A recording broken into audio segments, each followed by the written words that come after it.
السلام عليكم ورحمة الله وبركاته. النهاردة جايه لكم فيديو جميل جدا.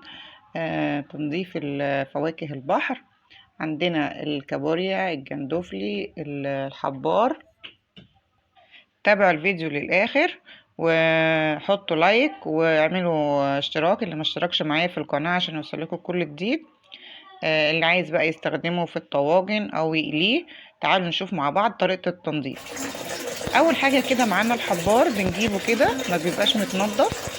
احنا بننضفه في البيت بقى. كل الحبر اللي بيبقى عليه كده والاحشاء بتاعته بننضفها مع بعض واحدة واحدة. دي الاجنحة بتاعته كده، الحبار اللي في الجنب دي بنشيلها كده، بتتشال بكل سهولة عشان يبقى سهل معانا واحنا بننضفه. وبنشيل طبعا كل الحبر اللي موجود حواليه. بكون محضرة جنبي طبق فيه مية علشان يبقى جاهز معانا بالشكل ده كده. يلا بقى اللي عجبه الفيديو وعجبه ومستني تنظيف الحبار يدوس لايك. بحط ميه جنبي كده هنا بقى عشان الجسم بتاعه ما ينفعش ان انا احطه بالميه. زي ما انتم شايفين كده بينزل الحاجه بتاعته.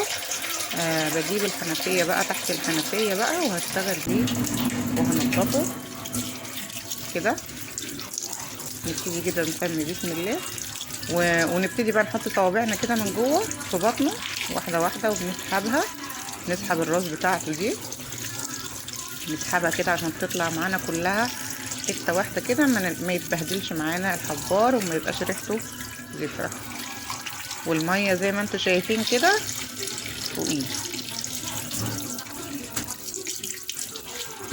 اهو. دي الراس بتاعته بقى نركنها دلوقتي، هتتنضف برضو. بس ننضف ده دلوقتي بقى البطن بتاعته. ندخل ايدينا كده ونطلع كل حاجه فيها الاحشاء بتاعته، ده الخياشيم بتاعته كده. ننضف كده ما نخليش اي حاجه، واي حاجه من السواد اللي انتوا شايفينه في الحبار ده بتبقى فوقيه طبقه خفيفه كده، ونسحبها ونشدها عادي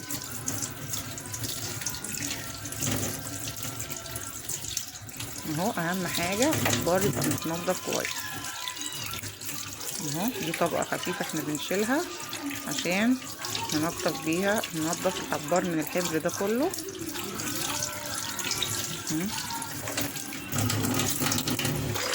ونحط برضو في ميه نظيفه. نمسك بقى الراس دي بقى اللي مليانه حبر دي بقى كلها زي ما انتوا شايفين كده، وبنضف كل حاجه فيه. اي زيادات كده بطلعها. في حاجات كده هو بيبقى واكلها برضو بطلعها، وبحط بقى بتاكد ان هو مفيش اي حاجه. دي بقى اللي هي القشره الخفيفه اللي من بره بقول لكم عليها.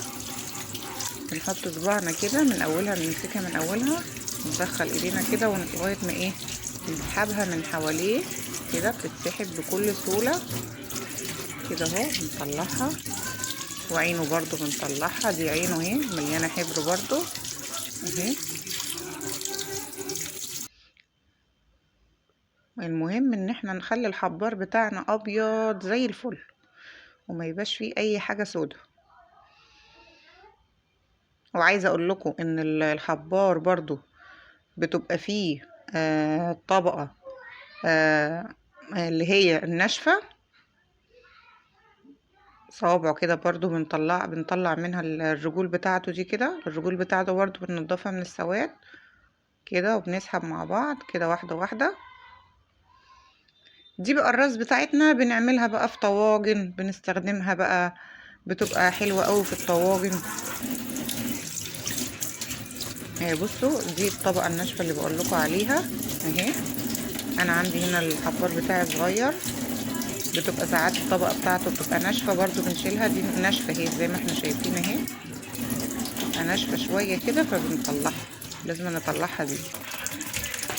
انا بصوا زي ما انتوا شايفين كده نضفته بقى واتسليت عليه وخليته ايه قشطة. عشان كمان يبقى ابيض اكتر وما يبقاش فيه اي زفارة، بنحط طبعا شوية ليمون، عصرة ليمونة، ونخليه كده قد ايه، قد 5 دقايق قبل ما احنا نستخدمه. وزي ما قلت لكم الراس بتاعته بنستخدمها في الطواجن، والحبار اللي هو ده حلقات. عندي كمان تنظيف الكابوريا اهو، دي كابوريا نتي عشان البطن بتاعتها بتبقى عريضة كده. دي نيتي بننضفها ازاي؟ بمسك بقى الطبقة اللي فوق دي بقى الناشفة دي كده، بتبقى فيها الأحشاء برضو بتاعتها كلها، فبنضفها. وعند الرجول برضو كده بطلع ده كله، برميه برضو كده. بدخل صوابعي كده في النص عشان اطلع كل الزفارة اللي موجودة فيه. تحت الحنفية كده احسن حاجة، زي ما احنا شايفين كده بتنضف معايا بسرعة بصراحة وبسهولة، وما بدورش تاني ورايا. عند راسها كده برضو بقت زي الفل اهو. دي على فكرة كابوريا صغيرة مش كبيرة، يعني بيبقى تنظيفها مش سهل، لكن اهو زي ما وريتكم بيبقى سهل جدا. وبجيب التانية اهو، بنشيل كده تحت الحنفية احسن حاجة.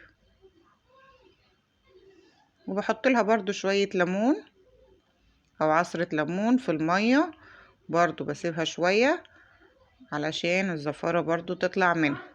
شوية ليمون وشوية خل كمان اهو. بسيبها برضو قبل ما احنا بنعملها ب5 دقايق. وبرضو عندي الجندوفلي بالشكل ده، او قواقع البحر اهو. انا عندي شوية مية برضو بحطهم جنبي اهو، وبحط شوية ملح بقى هنا، وبحط برضو ايه عصرة ليمونة. وعندك خل برضو حطي 2 خل. ده بقى يعني ايه لازم ننضفه بقى بالواحدة عشان بيبقى فيه بايظ، ساعات بيبقى فيه رملة من جوه ما بناخدش بالنا منها، ممكن ناكله ويبوظ لنا كل الاكلة. نيجي نفتحه كده هنلاقيه مثلا مش عايزة تفتح معانا، بيبقى قافل. بنجيب السكينة بندخل السكينة كده لغاية الاخر، بيبقى سهل ايه انه يتنضف معانا. بس ضروري جدا ان احنا نمسك كل واحدة وننضفها كده عشان نتأكد انه مفيش رمل. والمية بالليمون بتخلي الرملة تنزل من حوالين، حتى لو كانت سليمة برضو بيبقى فيها رملة. فنتأكد قوي ان احنا ايه ننضفه كده، مش نحطه على طول كده في الطبيخ في الاكلة وخلاص، لا. كده انا خلصت معاكم التنظيف كله. لازم نحط ايدينا كده بقى ونرغي بقى كده. الحركة دي بتخلينا نتأكد ان المية دخلت جواه وبقى ايه اهي. الحركة دي بتخليه يبقى نضيف. بقعد اغسل فيه لغاية نتأكد ان المية كذا مرة، يجي 3 مرات. انا غسلت يجي 3 مرات ونتأكد ان المية حواليه بقت نضيفة. دي بقى ايه خلاص كده خلصت الفيديو بتاعي. ادينا نضفنا قدامكم الحبار بتاعنا. ممكن نعمله حلقات، وده ممكن نعمله طواجن، وطبعا ممكن نعملهم كلهم مع بعض ونقطعهم في شوربة السي فود برضو بنستخدم الحاجات دي معانا. يلا بقى اللي عجبه الفيديو يعمل لي لايك واشتراك عشان نوصل الفيديو ده ل100,000 لايك.